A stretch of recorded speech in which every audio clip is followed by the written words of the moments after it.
오늘 이 시간에는 하이델베르크 요리문답 그 네 번째 시간으로 율법과 선지자의 강령이라는 제목을 가지고 본문 말씀인 마태복음 22장 17절로 20절 말씀을 통해서 하나님께서 저와 여러분에게 주시는 말씀 함께 나누도록 하겠습니다. 우리는 계속해서 하이델베르크 요리문답에 대해서 살펴보고 있습니다. 하이델베르크 요리문답은 이 예전부터 이 개혁주의 신앙을 가진 교회들에서 요리문답을 통해서 젊은이들을 교육하고 또 어린이들을 교육하는 그런 아주 중요한 교리적인 진리를 담고 있는 것입니다. 그래서 이 새벽 예배를 통해서 우리가 하이델베르크 요리문답을 하나하나 살펴보면서 하나님의 은혜를 함께 나누고자 하는 것입니다. 이 하이델베르크 요리문답은 세 가지 파트로 나눠져 있다고 그랬죠. 첫 번째는 인간의 비참함에 대해서 얘기하고 있고, 두 번째는 예수님의 구원에 대해서 얘기하고 있고, 세 번째는 성도의 삶에 대해서 이야기하고 있는 것입니다. 우리가 지난 시간에 살펴본 것이 제 세 번째 질문, 제 3문이었죠. 어떻게 당신의 비참함을 알 수 있습니까? 라는 질문이었습니다. 이 첫 번째 파트가 인간의 비참함에 대한 파트이고, 그것의 첫 번째 질문이 바로 어떻게 당신의 비참함을 알 수 있습니까? 라는 질문이었고, 해답은 하나님의 율법이 내게 가르쳐 줍니다 라는 것이었습니다. 율법이 어떻게 가르쳐 주느냐에 대해서 지난 시간에 우리가 자세히 살펴보았죠. 말씀은 로마서 3장 20절 말씀이었죠. 그러므로 율법의 행위로 그의 앞에 의롭다 하심을 얻을 육체가 없나니 율법으로는 죄를 깨달음이니라. 죄를 깨닫는데 이 죄의 행위에 내가 이걸 하면 잘못한 거다라는 걸 깨닫는 것뿐 아니라 더 깊게 들어가서 이 죄성을 깨닫는다고 말씀드렸죠. 내 힘으로 할 수 있을 것 같은, 그래서 내가 도덕적으로 살고 열심히 노력하며 사는 이 모든 과정을 통해서 내가 할 수 있는 것이 아무것도 없는 그런 죄인이라는 것을, 깊숙한 율법주의에 빠져있는 죄성이 드러나게 된다고 말씀하시는 것입니다. 그런데 이제 그 다음 질문으로 넘어가게 되는 것은 제 4문입니다. 오늘 살펴보는 제 4문은 이것입니다.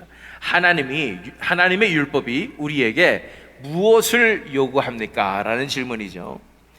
그래서 인간의 비참함에 대한 그 두 번째 질문이 바로 하나님의 율법이 우리에게 무엇을 요구합니까? 라는 거죠. 결국 율법이 우리에게 원하는 것은 무엇이었는가? 율법의 참된 의미가 무엇이었는가? 라고 말하고 있는 것입니다. 정답은 그리스도께서 마태복음 22장 37절로 40절에서 다음과 같이 요약하여 가르쳐 주십니다. 그렇기 때문에 오늘 읽은 본문 말씀이 바로 하나님의 율법이 우리에게 요구하는 사양이었다라는 것입니다. 그래서 본문 말씀을 보면 마태복음 22장 37절로 40절 말씀, 예수께서 이르시되 네 마음을 다하고 목숨을 다하고 뜻을 다하여 주 너의 하나님을 사랑하라 하셨으니 이것이 크고 첫째 되는 계명이요 둘째도 그와 같으니 네 이웃을 네 자신같이 사랑하라 하셨으니 이 두 계명이 온 율법과 선지자의 강령이니라. 결국은 무엇이냐면, 이 율법은 우리가 이것에 대해서 일부 예배 시간에도 모세의 율법 연역에 대해서 우리는 살펴보기 때문에 계속해서 살펴본 부분입니다. 결국은 율법은 행위 언약이 아니라는 거예요. 그래서 행위를 통해서 구원받는 것이 아니라는 것입니다. 율법에서 가장 중요한 것은 율법의 정신이고, 그 율법의 정신은 바로 사랑이라는 것입니다.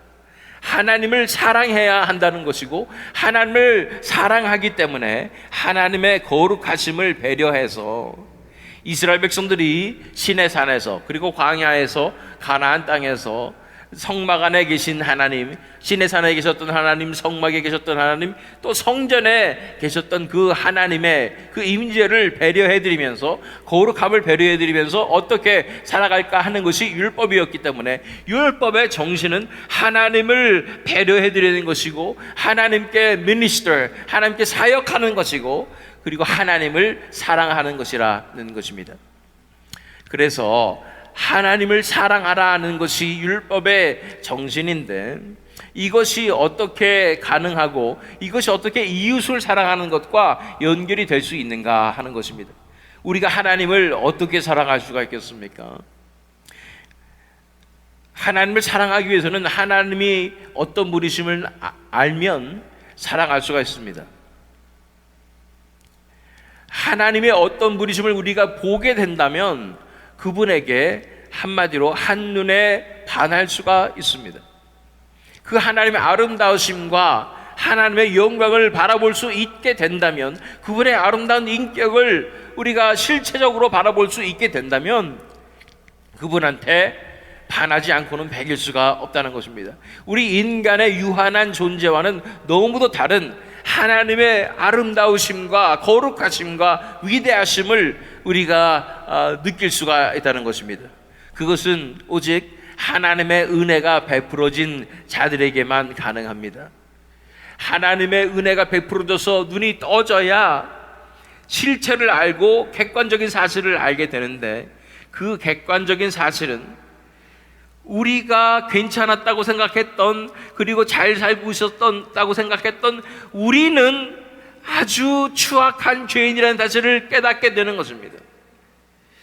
그냥 배워서 성경에서 읽어서 추악한 죄인이라는 것이 아니라 나의 실체를 깨닫게 되고 나의 진면목을 보게 되는데, 그것은 너무도 추악하고 더러운 구제불능의 죄인이라는 사실을 깨닫게 된다는 것입니다. 그래서 어찌할꼬 오라 나는 곤고한 자로다 라고 고백할 수밖에 없게 되는 것이죠.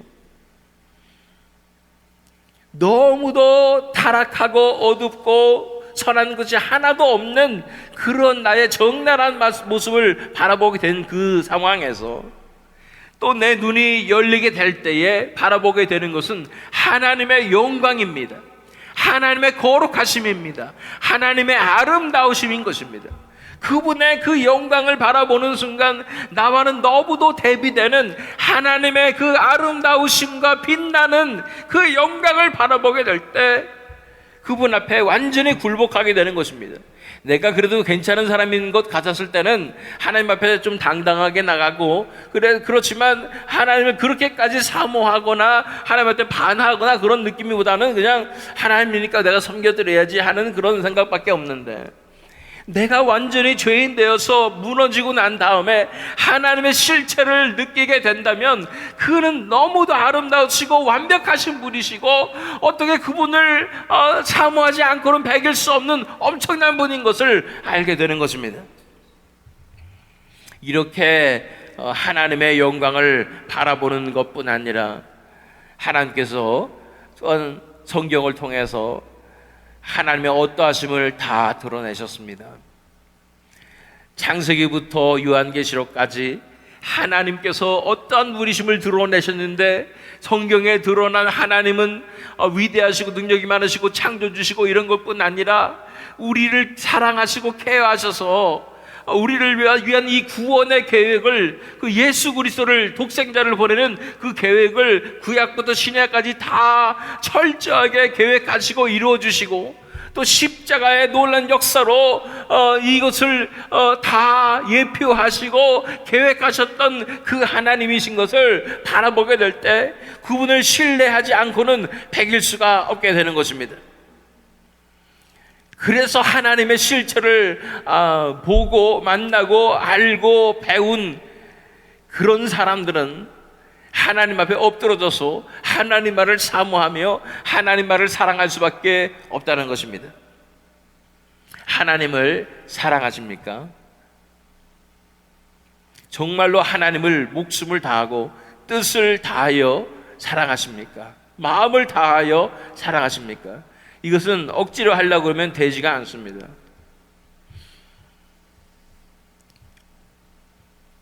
영화나 드라마를 봐도 사랑은 억지로 맺어지는 것이 아니다, 다 그렇게 얘기하는데, 정말 하나님을 알아야, 하나님이 어떤 분인지를 알아야 그분을 사랑할 수 있지 않겠습니까? 그분이 우리에게 행하신 것이 무엇인지를 깨달아야, 그래야 사랑할 수 있지 않겠습니까? 그것이 하나님의 은혜입니다. 하나님의 은혜가 먼저 부어져야 우리가 깨닫게 되는 것이고 알게 되는 것입니다. 눈이 뒤덮여졌었던 이 마개들이 다 벗겨져서 진리를 바라보는 순간 하나님의 그 사랑을 깨닫게 되고 하나님의 위대하심을 깨닫게 되고 아름다우심을 깨닫게 되는 것입니다. 그래서 하나님의 은혜 받은 자는 하나님을 거부할 수 없습니다. 이것을 칼빈의 5대 강령에서 irresistible grace라고 얘기하고 있습니다. 불가항력적 은혜인 것입니다. 은혜를 받은 사람들은 이 하나님을 거부할 수가 없게 되는 것입니다. 왜냐하면 그것이 진리니까요. 그것이 하나님이 그런 분이심을 알게 되는 사람들마다 하나님 앞에 엎드러질 수밖에 없고 하나님을 사모할 수밖에 없고 하나님을 사랑할 수밖에 없어서 하나님을 마음을 다하고 목숨을 다하고 뜻을 다해서 사랑할 수밖에 없다는 것입니다. 그러한 은혜를 하나님께서 우리에게 베풀어 주셔서 그 은혜로 인하여 우리가 회심으로 나아가며 그 은혜로 인하여 우리가 성도로 일어서게 되는 것입니다. 자, 신명기 6장 4절 5절 말씀에 이렇게 나왔죠. 이스라엘아 들으라, 우리 하나님 여호와는 오직 유일한 여호와이시니 너는 마음을 다하고 뜻을 다하고 힘을 다하여 네 하나님 여호와를 사랑하라. 율법의 구절로 신명기에서 주어진 것이 바로 이 말씀이었던 것입니다. 하나님의 유일한 하나님이시기 때문에 율법이 말하는 것은 마땅히 그분을 마음을 다하고 내 모든 것을 다하고 뜻을 다하고 목숨을 다하고 힘을 다하여 사랑하라는 것입니다. 또한 레위기 19장 18절 말씀에 나와 있는 것이 이구절이었지요. 원수를 갚지 말며 동포를 원망하지 말며 네 이웃 사랑하기를 네 자신과 같이 사랑하라. 나는 여호와이니라. 그래서 이 이웃을 하나님을 사랑하는 건 그래도 말이 되는 것 같은데 하나님을 아니까요. 그런데 어떻게 우리가 이웃 사랑하기를 우리 자신과 같이 할 수 있을 것인가? 이것도 역시 은혜입니다. 은혜가 베풀어져야 가능한 것입니다. 은혜가 베풀어졌을 때 하나님을 사랑하게 되고 그분의 사랑이 내 마음까지 다가오게 되고 그분과 사랑의 연합의 관계가 만들어지고 그제서야 우리에게 참 사랑이 시작되는 것입니다. 우리 다 알고 있습니다. 우리 안에는 사랑이 없습니다. 사랑이 있다면 내 이기적인 사랑만 있어요. 나에게 유익이 되는 사랑만 하는 것이 나입니다. 우리 아이들도 키우면 어렸을 때 이쁘지만 애기들 이쁘지만 이쁜 짓 할 때만 이쁘지요. 내 말 안 듣기 시작하고 고집 피우면 이쁘지 않습니다. 나에게 도움이 안 되니까 사랑하는 마음이 싹 사라지는 것을 보게 됩니다. 우리 안에는 진정한 사랑이 없어요. 오직 이기적인 사랑만 있는 것입니다. 그러나 하나님과의 사랑으로 나아가게 될 때 하나님의 사랑이 우리를 가득 채우게 됐을 때 그제서야 우리는 사랑이 무엇인 것을 알고 그 사랑이 내 안에 흘러서 진정한 사랑으로 나아갈 수가 있게 된다는 것입니다. 자, 요한 1서 4장 9절로 11절 말씀, 어떻게 우리가 사랑할 수 있는가? 하나님의 사랑이 우리에게 이렇게 나타난 바 되었으니 하나님이 자기의 독생자를 세상에 보내심은 그로 말미암아 우리를 살리려 하심이라. 사랑은 여기 있으니 우리가 하나님을 사랑한 것이 아니요 하나님이 우리를 사랑하사 우리 죄를 속하기 위하여 화목제물로 그 아들을 보내셨습니다. 사랑하는 자들아, 하나님이 이같이 우리를 사랑하셨은즉 우리가 서로 사랑하는 것이 마땅하도다. 하나님의 사랑을 먼저 우리가 눈이 열려서 바라보고 깨달았을 때 그 하나님의 사랑의 결정은 결국 십자가입니다. 자기 아들 독생자 예수 그리스도를 이 땅에 보내시고 그 피로써 우리를 구원하시는 말도 안 되는 그 사랑을 깨달은 순간 예수님께서 자기 자신을 희생하셔서 선한 목자가 되셔서 양들을 위해서 목숨을 버리신 그 사랑을 깨닫는 순간 우리는 하나님의 사랑 가운데로 나오게 되는데, 그것이 우리 마음 가운데 사랑으로 자리 잡아서 이제는 그 사랑을 가지고 하나님께서 사랑하시는 다른 영혼들을 사랑할 수 있게 된다는 것입니다. 진짜 하나님의 사랑을 깨달은 사람들과 그렇지 않은 사람들의 차이는 다른 사람들에 대한 시각이 어떤가를 보면 알 수가 있습니다. 진짜 하나님의 사랑을 깨달은 사람들은 다른 사람들에 대한 시각이 불쌍한 잃어버린 한 영혼을, 한 양을 바라보는 시각입니다. 그들이 못되면 못될수록, 나에게 못되게 굴면 굴수록 그들은 불쌍한 잃어버린 어린 양입니다. 그들에게 더 마음이 가고, 그들을 더 섬기게 되고, 그들을 더 사랑하게 되는 것입니다. 그런데 하나님의 사랑이 내 마음 가운데 있지 않으면 다 지적질 거리지요. 그 영혼들이 어떻게 저 사람이 저럴 수가 있을까? 라는 생각이 들게 되는 것입니다. 하나님의 사랑이 우리 마음 가운데 임하게 된다면, 그 사랑을 받은 자라면 내가 꼭 저랬다는 것을 알게 됩니다. 나는 저거보다 더했다는 것을 알게 됩니다. 어떻게 나 같은 자를 하나님께서 사랑하셨는가라는 생각을 하는 것입니다. 그래서 그 영혼들을 사랑할 수밖에 없고, 그들을 위해서 기도할 수밖에 없고, 나에게 맡겨주신 영혼이라는 것을 알게 되며 그들을 사랑하게 되는 것입니다. 예수님께서 그렇게 사셨기 때문에 예수님이 우리 안에 사심으로 말미암아 그 마음을 가지고 우리도 살아가게 되는 것입니다. 사도 바울도 그랬죠. 빌립보서 2장 17절 말씀 읽어보면, 만일 너희 믿음의 재물과 섬김 위에 내가 나를 전제로 드릴지라도 나는 기뻐하고 너희 무리와 함께 기뻐하리니. 사도 바울의 소망은 자기의 삶의 전제로 부어지는 제사로 드려져서, 부어져서 온전히 희생되어서 그 하나님께서 사랑하시는 그 영혼들을 위해서 다 부어지는 것입니다. 헌신되는 것입니다.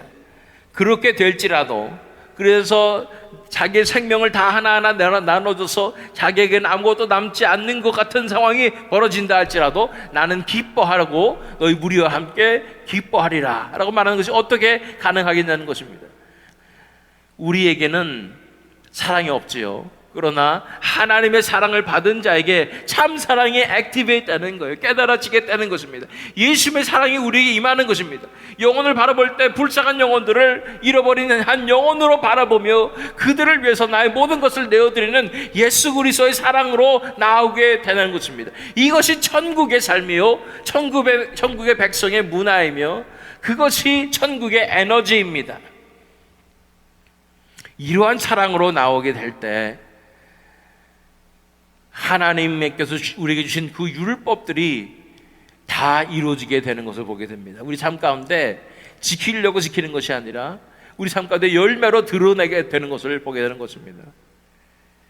하나님을 목숨을 다해서 사랑하고 하나님께서 맡겨주신 그 영혼들을 내 모든 것을 바쳐서 희생하여 사랑하는 그 마음으로 살아가게 될 때 그 율법의 열매가 다 맺혀지게 되는 것이 하나님께서 율법을 주신 그 의미라는 사실을 우리는 바라볼 필요가 있는 것입니다.